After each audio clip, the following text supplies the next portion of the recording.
So, let me tell you about the day the Galactic Council declared war on humanity. Not a border skirmish, not a diplomatic incident, not even one of those polite little proxy conflicts where two civilizations shoot at each other while officially pretending to be friends.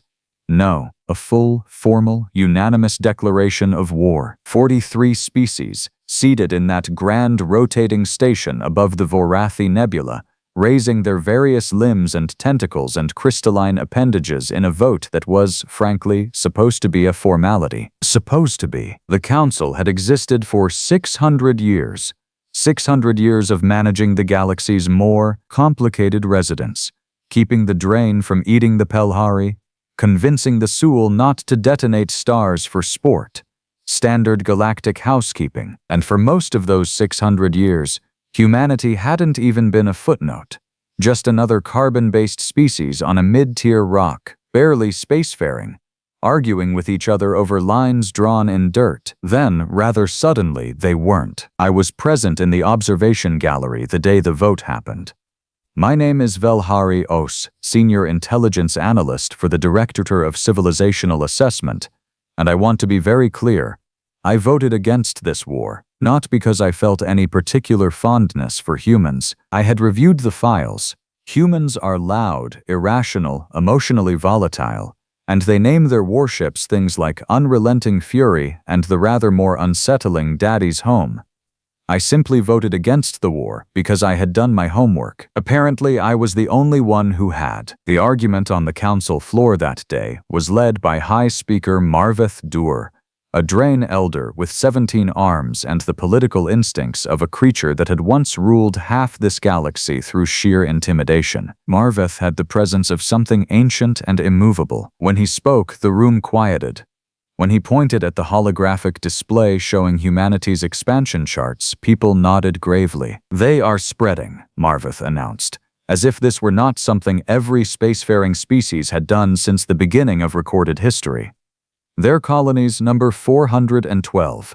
Their fleet tonnage has tripled in 30 years. Their military doctrine is, and here he paused for effect, the way only someone who has practiced pausing for 600 years can.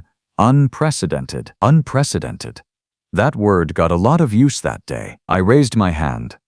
Marveth looked at me the way old powerful things look at younger things who interrupt them, with a very patient, very dangerous sort of patience. I asked, politely, whether anyone had actually spoken to humanity, whether we had opened negotiations, whether we had, at any point, presented them with the Council's concerns and allowed them to respond. The silence that followed was instructive. Delegate Soreth of the Pelhari cleared her throat. "We sent an envoy 3 years ago." "Excellent," I said.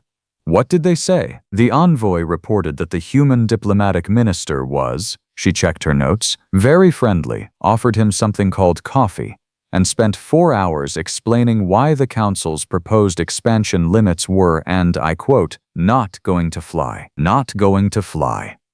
I asked if perhaps this was a promising sign of willingness to negotiate.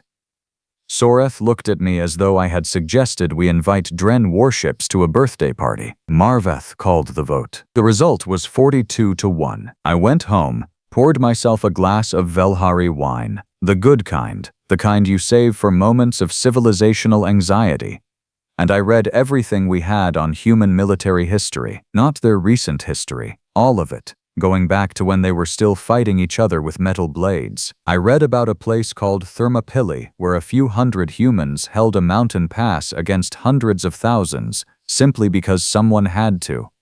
I read about a thing called the Battle of Britain where humans, outnumbered, exhausted, running out of everything, simply refused to stop. I read about a general named Vo Nguyen Giap who spent decades fighting empires that should have crushed him and won. I read about a woman named Laskarina Bubulina who bought a fleet with her own money and sailed it into a war herself because nobody else was moving fast enough. I finished my wine. I sent a message to my supervisor, Admiral Thurak Vel, requesting emergency reassignment to a deep space observatory on the far side of the Pelhari Drift. He denied it. Of course he did. The Council's war plan was, and I say this with all the professional respect I can muster, impressively overconfident. The strategy was called Operation Quiet Closure. The name alone should have worried someone. When you are naming your war plan after the sound of a door gently shutting, you are perhaps underestimating the people on the other side of that door. The plan called for a three-stage campaign. First, a blockade of humanity's 6 core systems. Cut their supply lines, strand their colonies, force economic collapse within 18 months. Second, a targeted strike on their shipyard infrastructure. 17 facilities across 4 systems, to be eliminated in a coordinated 48-hour window. Third, a final diplomatic offer.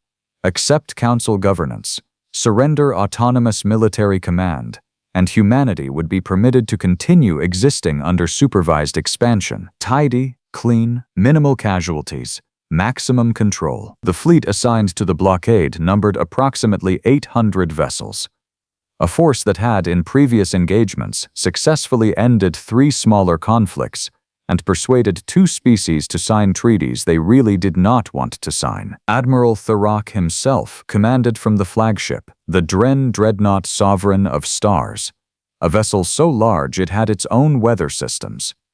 I was aboard as intelligence liaison because apparently sending me to a quiet observatory was not in the budget. We arrived at the edge of humanity's Keturah system on a Tuesday.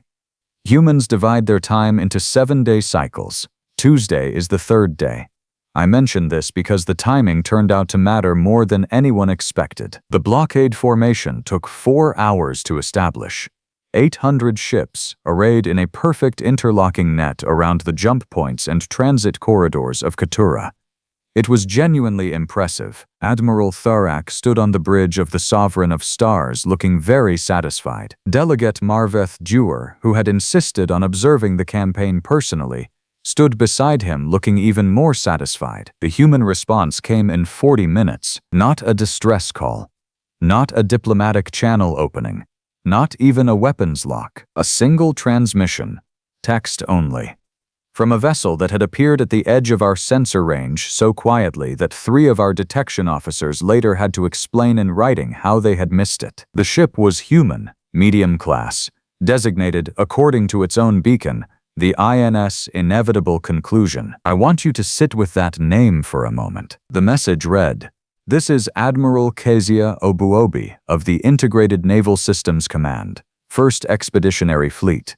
You are in unauthorized proximity to sovereign human space. You have 48 hours to withdraw. We would prefer not to make this complicated. You will note we said prefer. Have a lovely evening." Marveth laughed. It was not a kind sound. He had 17 arms. When he laughed, most of them moved. He said, in the tone of a creature who has been ruling things for 6 centuries. "1 ship." I looked at the sensor readings again. 1 ship visible, I said carefully, and asked, with great professional calm, whether anyone had checked what was behind the inevitable conclusion, in the sensor shadow of the Keturah gas giant Pelorum IV, which was, as I may have mentioned, very large. The scan took 11 seconds. The silence that followed took considerably longer. Thurak's chief sensor officer, a young Pelhari named Iritha San, looked up from her console with the expression of someone who has just found something in a dark room and very much wishes they hadn't. "Admiral," she said, "there are..." She stopped, checked her readings. Checked them again. "There are 400 vessels behind the gas giant. Human configuration. They appear to be... They're already in attack formation." Marveth's 17 arms went very still, but that wasn't the part that made my blood run cold. Not the part that made me quietly sit down in my observation chair and reconsider every decision I had made that led to this moment. The part that did that came from our long-range arrays. From the edge of the system, from 6 different jump points simultaneously where, in the span of about 30 seconds, additional human fleets were arriving. Not emerging, not powering up, arriving, as if they had been waiting outside just long enough to let us see the first formation and think about what we were doing. Iritha San, to her considerable credit, did not panic. She simply read the numbers aloud in a very flat voice. 40 vessels here. 60 there, 90 at the outer transit point. I did the math. We had arrived with 800 ships to blockade a system we believed was defended by, at most, 200 vessels based on 3-year-old intelligence. There were now more human ships in this system than there were in ours. Marveth looked at Admiral Thurak. Thurak looked at me. I looked at the message still blinking on the secondary display. 48 hours to withdraw. We would prefer not to make this complicated. I thought about Thermopylae. I thought about Lascarina Bubulina buying her own fleet. I thought about every human in every history file I had read who had ever looked at a force larger than theirs and decided that the most logical response was to make it the other side's problem. And then I thought about the name of Admiral Obuobi's ship. Inevitable conclusion. I turned to Thurak and Marveth and said, very quietly, that I would like to recommend we consider the 48-hour offer. Neither of them said anything. Somewhere, on the other side of 800 warships, in the middle of a fleet that had materialized like a bad dream, a human admiral was waiting for our response. She had said, "Have a lovely evening." She had meant it as a warning. Admiral Thurak did not take my recommendation. I want to be fair to him. He had never lost a campaign. Not once, in 40 years of fleet command, had Thurak Vel encountered a situation that did not eventually bend to the application of sufficient force and sufficient patience. He was not a reckless creature. He was simply a creature who had never been in a room where the walls turned out to be something else entirely. He opened a channel to the inevitable conclusion and responded to Admiral Kezia Obuobi directly. "Admiral," he said, in the measured, resonant tone of someone who commands a ship with its own weather systems, "your fleet presence is noted. However, you are facing the combined naval authority of 43 Council species. We do not believe escalation serves either of our peoples. We are prepared to extend our withdrawal deadline by 72 hours in exchange for the opening of formal negotiations under Council governance protocols." A pause. Then Obuobi's voice came back, and I want to describe it carefully, because it told me everything. She did not sound angry. She did not sound afraid. She sounded the way a person sounds when they have prepared for 17 different versions of a conversation, and they are now simply selecting the correct one. "Admiral Thurak," she said, "I appreciate the gesture, but I want to make sure we understand each other. You came to our home. You arranged 800 ships around our front door, and now you are offering to give us extra time to agree to your terms."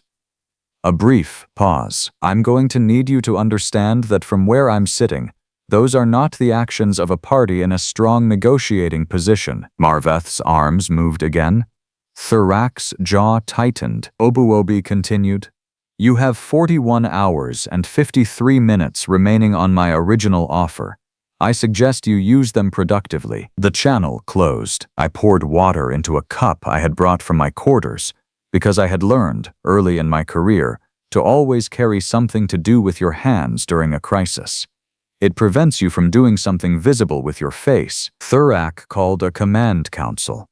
8 senior officers, Marveth and myself, gathered around the central table of the Sovereign of Stars while the tactical display rotated slowly above us, showing the human fleet dispositions in cheerful amber and gold. Someone had color-coded the enemy forces in warm tones. I felt this was an ominous choice. Commander Hethra Voss, Thurak's tactical director, a drain of moderate arms and immoderate confidence, argued for an immediate strike on the human flagship. Remove Obuobi, disrupt command coherence, force the fleet into reactive posture. He said this with the energy of a person who had studied exactly one human military engagement and felt this qualified him. I asked which engagement he had studied. He mentioned a thing called the Battle of Midway. I told him, with great gentleness, that the Battle of Midway was the one where the side that lost its flagship commanders lost the battle. He asked whose side I was on. I said I was on the side of everyone in this room surviving the next 41 hours, which I felt was a fairly reasonable position. Thurak held up a hand. He looked at the display for a long time. Then he asked me, directly, what I thought humanity would do if we pressed the engagement. I said, "They will fight." He said, Yes, but will they win? And that was the question, wasn't it? That was the thing none of them could quite process. Not because the numbers were unclear. They were very clear, and they were not in our favor, but because there was a part of the Dren strategic mind, honed over 6 centuries of dominance, that simply could not fully model an enemy who fought without a clean exit strategy. Every species the Council had ever confronted had, at some point, a threshold, a moment where survival instinct overrode stubbornness, where the math became undeniable and the flags came down. The humans had a word for that threshold. They called it a last stand. The difference, and this is the part I had spent the previous night trying to articulate in a report nobody had read, the difference was that for most species, a last stand was a tragedy, an ending, the final chapter before negotiated surrender. For humans, a last stand was frequently just chapter 3. I told Thurak this. I told him about a place called Stalingrad, where a city was reduced to rubble, and the humans inside it simply refused to stop fighting, street by street, building by building, floor by floor, until the force surrounding them became the surrounded. I told him about a nurse named Valentina Grigorescu, who kept a field hospital running for 6 weeks behind enemy lines, with no resupply, no communications, and no reasonable expectation of survival, and then walked out with all 41 of her patients. I told him about a thing called the Chosen Reservoir, where a human force, cut off and surrounded in brutal cold, fought their way out through 7 enemy divisions and then, and this is the part I always found extraordinary, described it afterward not as a retreat, but as an attack in a different direction. The table was quiet. Marveth Duor, who had not spoken since Obuobi's second transmission, said slowly, "These are historical accounts. Ancient conflicts. Primitive warfare." I agreed. And then I pointed at the tactical display, where 400 human ships were sitting in calm, unhurried formation behind a gas giant, having materialized from nowhere into perfect attack position while we were busy feeling confident about our blockade. Their tactics have evolved, I said. Their disposition has not. Hethra Voss said this was an emotional argument, not a strategic one. I said yes. That is rather the point. The 41 hours became 30, became 20, became a number that started making the junior officers on the bridge speak more quietly and move more carefully, the way people do when a room starts to feel like it might become a historical footnote. At 19 hours remaining, something happened that nobody had planned for. A second human vessel appeared on our sensors, small, fast, running no weapons signature. It transmitted on an open frequency, not to Thurak, not to Marveth, but general broadcast, receivable by every ship in the system. The vessel identified itself as the diplomatic courier measured response, and the individual who then spoke was not a military officer. His name was Tobias Mwangi Reyes, and he was introduced, without any apparent irony, as the Deputy Minister for Unfortunate Misunderstandings, a title that I later learned was an actual formal position within the human diplomatic structure, created specifically for situations like this one. Mwangi Reyes had a warm voice and the energy of a person who genuinely enjoyed his job, which, given his job, was either inspiring or deeply unsettling. He said, and I am reconstructing from memory as precisely as I can, "Council representatives, good morning, good evening, or good whatever time it is where you are. I'm here because I think we got off on the wrong foot, and I'd hate for anyone to do something irreversible before we've had a proper conversation.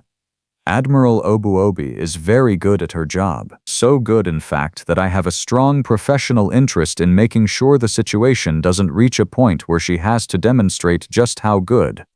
I'd like to invite whoever's in charge over there to a sit-down. No weapons, no preconditions, just coffee and honesty. We make excellent coffee. I think you'll find we're also fairly good at honesty, especially the kind that arrives before a mistake rather than after." He paused. "The Admiral says you have 18 hours and 44 minutes. I'm suggesting we use about 2 of them. The rest can be for thinking about what we agree on." Marveth looked at Thurak. Thurak looked at me. I had been waiting for someone to look at me for approximately 19 hours, so I was ready. I said, Take the meeting. We took the meeting. I will not pretend the negotiations were simple. They were not. Mwangi Reyes was exactly as good at his job as advertised, charming without being dishonest, firm without being aggressive, and possessed of the particular human skill of making a concession feel like a gift rather than a surrender. He had 3 aides with him, a woman named Priya Nakagawa who handled treaty language with the focused intensity of someone diffusing something, a man named Cormac Eze who never spoke but took notes with a speed that suggested he was recording everything for a very serious future purpose, and a young officer named Sarah Hulvan who sat near the door and whose job, I eventually concluded, was simply to look extremely calm no matter what happened, which she did magnificently. What Mwangi Reyes offered was not surrender. It was not even a compromise in the traditional sense. It was a reframing, one that in retrospect was more sophisticated than anything the Council had prepared for. He acknowledged that humanity had expanded rapidly. He acknowledged that this expansion had generated anxiety among Council members. He acknowledged, with a small smile, that humanity had perhaps not been as forthcoming in prior diplomatic contacts as they could have been. Then he put a document on the table, not a treaty, not a list of demands, a proposal for something he called a mutual observation framework, a structure by which humanity and the Council would each embed observers in the other's expansion programs, share navigational data on new colony sites, and establish a joint conflict arbitration body with rotating human and Council chairs. Priya Nakagawa had clearly written most of it. It was very precisely worded. The proposal gave humanity everything they actually needed: continued expansion, maintained military autonomy, sovereign recognition, while giving the Council something they could present to their populations as a victory: oversight, involvement, a seat at a table that humanity had, notably, built and placed them at. Marveth read it twice, then a third time. Then he said, in a voice that was slightly quieter than his usual register, "You prepared this before we arrived." Mwangi Reyes smiled. "Deputy Minister for Unfortunate Misunderstandings," he said pleasantly. "It's in the job title." The withdrawal took 8 hours. Orderly, dignified, conducted without incident. 800 Council vessels folding back into jump space with the particular careful slowness of a fleet that is very aware it is being watched by 400 human ships still sitting in perfect formation behind a gas giant. Admiral Obuobi never moved her fleet. Not one ship, not one weapons charge. They simply waited, the way something waits when it does not need to prove anything. And when the last Council vessel cleared the system boundary, a single transmission came from the inevitable conclusion. It said, "Safe travels, come back with better paperwork next time." I kept that transmission. I have it still. I filed my post-campaign assessment report 6 weeks later. It ran to 43 pages. The executive summary was 3 sentences. The Council came to humanity's home with 800 ships and a plan called Quiet Closure. Humanity came to the negotiating table with coffee, a deputy minister for Unfortunate Misunderstandings, and a treaty framework written before the war began. The Council chose war. Humanity chose to win it before anyone fired a shot. Tharak read the report. He did not respond directly, but I was reassigned 3 days later to a research position studying human diplomatic history. Full funding, dedicated staff, complete access to the human archive. I think it was an apology. I think he had also read the part about Valentina Grigorescu and the 41 patients, and needed someone to explain to him how an entire species had ended up like that. I have been in this position for 4 years now. I have read everything. I have attended 17 human diplomatic functions, consumed an amount of coffee that my physician describes as alarming, and had long conversations with Tobias Mwangi Reyes, who it turns out is genuinely as pleasant as he appears, and finds the whole episode as funny as I have come to find it. Which is very funny indeed, in the way that things are funny when they are also a little bit terrifying. Last month, the Council formally ratified the Mutual Observation Framework. There was a ceremony. Marveth Dewar signed it with 3 of his 17 arms. which is apparently a significant gesture. Sarah Halvin was in the back of the room, near the door. She looked extremely calm. Of course she did.